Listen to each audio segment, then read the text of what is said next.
Officer Daniel Harris, a kind-faced man in his late 40s, was finishing up his shift.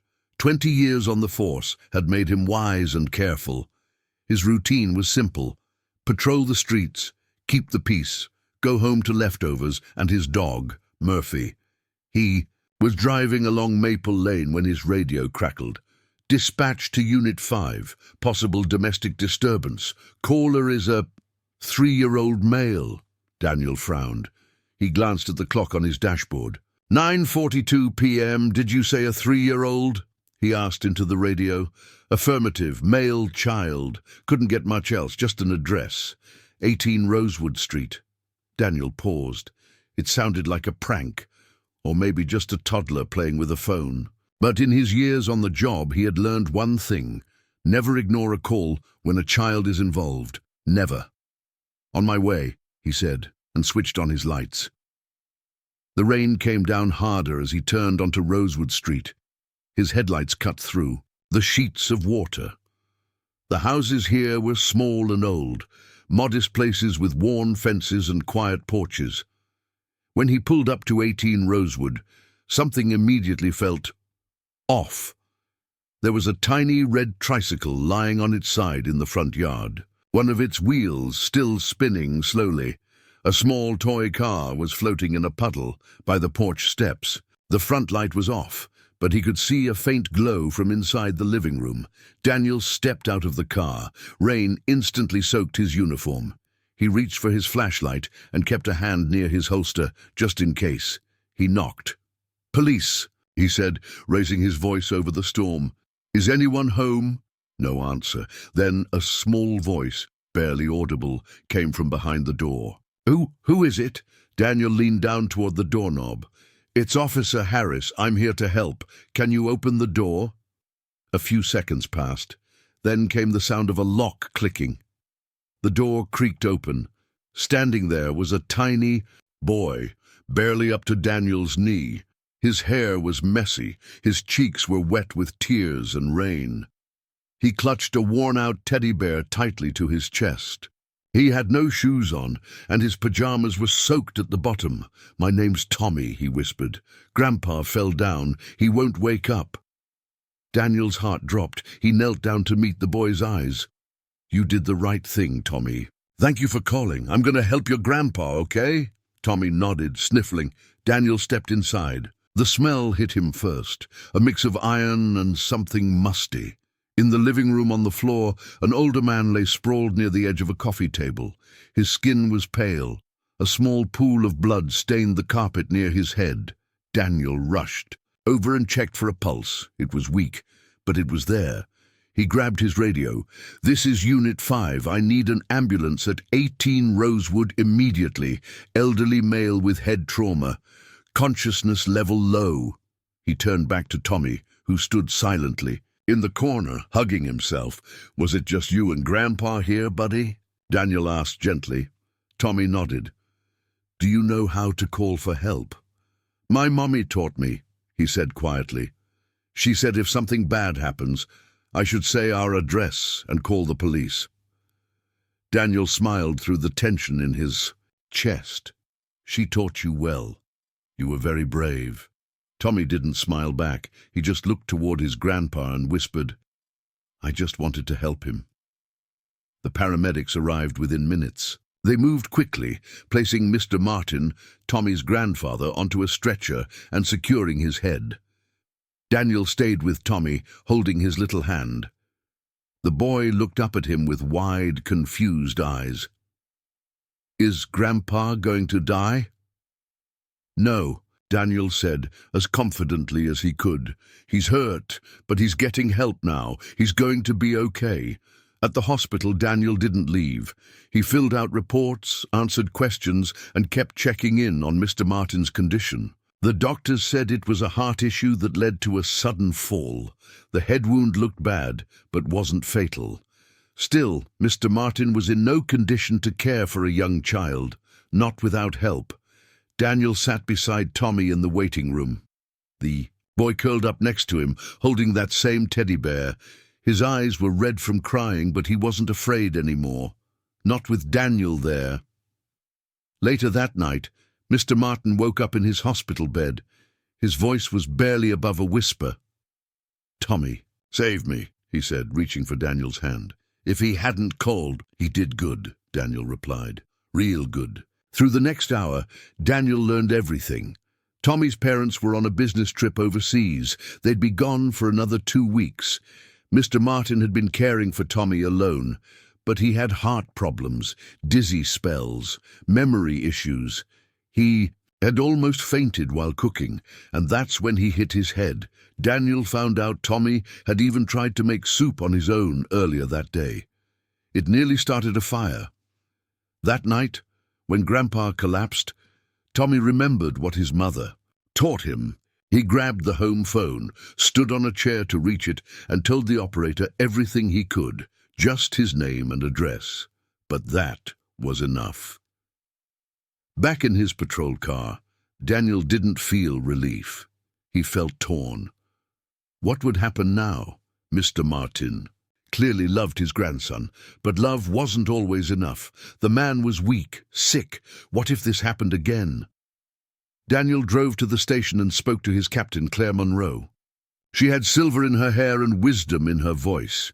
"It's not a simple case," she said, "but ask yourself, what's best for the boy?"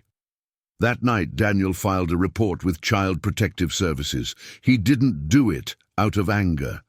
He didn't want to take Tommy away, but he knew this situation needed help, real help. The kind a tired, sick grandfather couldn't manage alone. The next day, a social worker named Mia Gordon arrived at the hospital. She was kind and calm. She spoke with Mr. Martin and gently asked questions. Later, she pulled Daniel aside. "Thank you," she said. "We're not removing Tommy, but we are stepping in. We'll assign a home nurse to help Mr. Martin. We're also reaching out to the parents. This shouldn't have happened, but it's good that you acted." Daniel felt a weight lift, but something still tugged at him, something small and strong, and found himself visiting the hospital again that evening. He brought a toy police car for Tommy and some soup for Mr. Martin. Tommy beamed when he saw him. "You came back," he said. Daniel smiled. "Of course I did." Tommy took his hand, dragging him toward the bed. "Grandpa's better now, and I made him a picture. It was a crayon drawing of a house, with 3 stick figures out front, one tall with a blue shirt, clearly Grandpa, one tiny Tommy, and one with a badge and hat. "That one's you," Tommy said proudly. Daniel felt something tighten in his chest. He wasn't just a police officer tonight. He was something else, something more. And this was only the beginning. The next few days were calm on the outside, but inside Daniel's heart, a storm was building. Tommy's face kept flashing in his mind. That tiny voice, that brave little soul holding his teddy bear and standing in the rain. Daniel had seen many children during his years on the force, but something about Tommy stuck with him. It was more than pity. It was a pull. Like the child had carved a little space in his heart without even trying. Back at the station, things returned to routine. The usual paperwork, traffic stops, noise complaints. But for Daniel, nothing felt the same. During his breaks, he found himself calling the hospital, asking about Mr. Martin, or texting the social worker, Mia, just to check if Tommy was eating okay. "Officer Harris," Mia chuckled one day over the phone. "You're asking about that boy more than his own parents." Daniel forced a laugh. "Just doing my job." But they both knew it was more than that. At home, Daniel sat in his quiet house, watching Murphy gnaw on an old slipper. The silence pressed in. No laughter, no footsteps, no tiny voice asking questions about everything. Just the hum of the refrigerator and the ticking of a wall clock. He picked up the photo frame on his table. A woman with kind eyes smiled back at him. Her name was Claire, his wife. Gone for 4 years now, taken by cancer. They had tried for children, prayed, waited, but it never happened. When she passed, Daniel closed that part of his heart. Or so he thought. Until Tommy. The next day, Daniel went back to the hospital with a box of jelly donuts, Mr. Martin's favorite, according to the nurse. "Officer!" Tommy shouted the moment Daniel walked in. He leapt off his chair and ran to hug him. "I missed you!" Daniel's heart nearly broke from the joy. "I missed you too, champ," he said, lifting the boy into his arms. Mr. Martin smiled weakly from the bed. He looked better, color returning to his cheeks. "You didn't have to come again," he said, "but thank you." "I wanted to," Daniel replied, placing the donuts on the tray. "You're family now, like it or not." Mr. Martin chuckled. "Careful what you wish for, officer."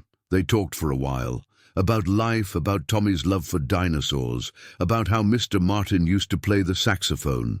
But after a while, Daniel noticed something. Mr. Martin kept coughing. His hands shook slightly when reaching for his cup, and when he thought no one was looking, he winced in pain. Later, in the hallway, Daniel pulled Mia aside. "Are you sure he's okay?" he asked. Mia sighed, her smile fading. "We're doing what we can. But the truth is, Mr. Martin won't get better. He's stable now, but the doctors say his heart's failing. It could be months, could be weeks." Daniel looked. Back through the window, Tommy was showing his teddy bear how to use a spoon. "He doesn't know," Daniel said. "No. And we don't want to tell him until we absolutely have to," Mia replied. "But we've been in contact with the parents. They're cutting their trip short. Should be home in 5 days. 5 days, Daniel repeated. That night, Daniel couldn't sleep. He tossed, he turned. He kept thinking of Tommy. What would happen when his parents returned? Would they be kind? Would they be patient? Would they even understand the bond that had formed in such a short time? The next morning he made a decision. He visited Mr. Martin again, this time with something more serious on his mind. After Tommy fell asleep in the hospital chair, Daniel sat beside the old man. "I need to ask you something," he said, "and I need you to be honest." Mr. Martin nodded, sensing the shift. "If things go badly," Daniel continued, "do you think Tommy's parents will be there for him? Really be there?" Mr. Martin looked down at his hands. "They're good people, busy, focused. They love their son, but they don't see him the way you do. You listen to him. You look at him when he speaks. They treat him like luggage. Precious luggage, yes, but not a person." Daniel nodded. That confirmed his fears. Mr. Martin looked him in the eye. "Why do you ask?" Daniel hesitated, then said quietly, "Because if the worst happens, I'd like to be considered as someone who could care for Tommy." Mr. Martin was silent for a long time. Then he smiled, a tired, warm smile. "I was hoping you'd say that." Daniel blinked. "What?" "I've seen the way he lights up when you walk in. The way you talk to him, like he matters. I knew from the second day you were meant to be part of his life. But I don't want to take him away," Daniel said quickly. "If his parents are ready, if they step up, and if they don't," Mr. Martin said gently but firmly, "don't pretend you're not already in too deep, son. You care. I see it. And if God decides to take me soon, I'd sleep better, knowing Tommy has someone like you." Daniel felt a lump rise in his throat. It was too early, too sudden, too big, but it was real. 2 days later, Mr. Martin passed away in his sleep, quietly, peacefully, no pain. Tommy didn't understand at first. He kept asking when Grandpa would wake up, when he could draw with him again. Daniel held him as he cried. Mia handled the arrangements. The funeral was small, simple, just a few friends and hospital staff. Tommy placed a tiny flower on the casket, tears falling down his cheeks, and through it all, Daniel never left his side. He held his hand, wiped his tears, promised he'd be okay. But deep inside, Daniel knew the real test was yet to come. What would happen when Tommy's parents returned? Would they see what Daniel saw? Would they listen? Would they care? Or would Tommy just become a little suitcase again, passed from hand to hand without a voice? The morning the plane landed, Daniel felt like the air had thickened. He stood in the hospital lobby with Tommy, holding his small hand. Tommy was nervous. His tiny fingers kept squeezing Daniel's every few seconds. "They'll be happy to see you," Daniel said softly, bending down to his eye level. Tommy didn't look convinced. "What if they're mad that Grandpa's gone?" "They won't be mad at you," Daniel assured him. "You did nothing wrong." The elevator doors opened with a ding. Out stepped a man and a woman in matching beige coats. Polished, clean, sharp. Mr. and Mrs. Thompson, Tommy's parents, they rushed forward, Mrs. Thompson kneeling to hug her son. "Oh, sweetheart," she said, though her tone felt forced. "You've gotten so big." "Hi, Mom," Tommy whispered, his voice stiff. Mr. Thompson gave Daniel a short nod. "You're the officer who stayed with him?" "Yes, sir. Daniel Harris." Mr. Thompson shook his hand, quick, firm, and done. "We're grateful," he said. "Really, we didn't expect Dad's condition to turn so fast." "I'm sorry for your loss," Daniel said gently. Mrs. Thompson stood, brushing her hair behind her ear. "We'll be making arrangements to transfer Tommy back home tonight. We have a connecting flight at 7. "Tonight?" Daniel asked, surprised. "Is that a problem?" Mr. Thompson raised an eyebrow. "It's just—" Daniel glanced at Tommy. "He's barely had time to process anything. I thought maybe he could stay a few more days, ease into the change." Mrs. Thompson's tone sharpened.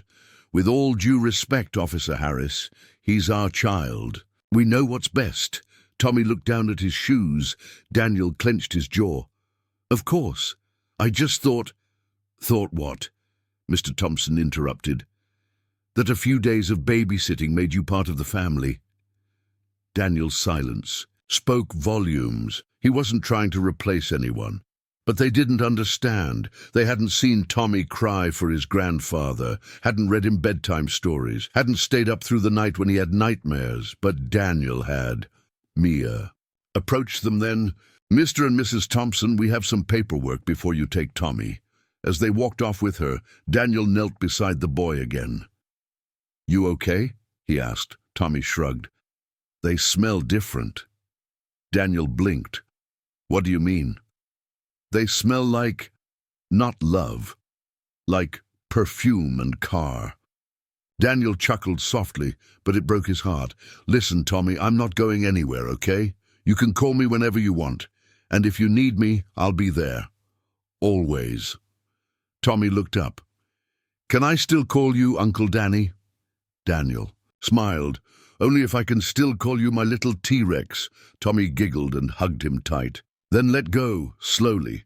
That evening, Tommy left with his parents. Daniel watched them drive away, feeling like someone had scooped out part of his chest. The days after felt hollow. No text messages from Mia, no hospital visits, just work, sleep, and Murphy licking his hand every now and then. Then one afternoon, Daniel got a call from a number he didn't recognize. "Hello?" A pause. Then a small voice said, "Uncle Danny?" Daniel stood up so fast his chair almost fell. "Tommy? I miss you." Daniel's throat closed up. "I miss you too, buddy." Then silence. And then something unexpected. "Can I come back?" Daniel. He froze. He could hear shuffling and then a loud voice in the background. "Mr. Thompson. Tommy, who are you calling? Give me that." The line went dead. Daniel stared at the phone, his heart pounding. The next day, Mia called. "There's something. You need to know," she said. "What happened?" "Tommy's parents brought him to a child therapist," she said carefully. "The therapist says Tommy's withdrawn, quiet, won't talk to anyone, except when he's pretending to be with you." Daniel's eyes burned. "I knew this might happen," he whispered. "There's more," Mia added. "They've asked about alternatives. They want to know if there's someone more emotionally connected to him." Daniel blinked. "Wait, are you saying—" "They're considering giving up custody." The world stopped turning for a second. Daniel's heart kicked into overdrive. You'd have to go through the formal process, Mia said. Background checks, home study, legal paperwork, but if you're willing, you could adopt him. The room felt like it was spinning. He looked at Murphy, who tilted his head curiously. I want to do it, Daniel said without hesitation. I want to give him a home. A week later, Daniel sat in front of a family court judge. He answered questions, showed his home, talked about why he cared. He told them about bedtime stories, hospital visits, dinosaur facts, and a little boy with a heart too big for this world. And finally, the judge nodded. Application approved. That evening, Daniel stood outside the group home where Tommy had been staying temporarily. The door opened. Tommy came running, backpack on his back, eyes shining like stars. Uncle Danny! Daniel caught him mid-air, holding him tight. You're coming home with me, Daniel whispered. Forever? Daniel smiled. Forever.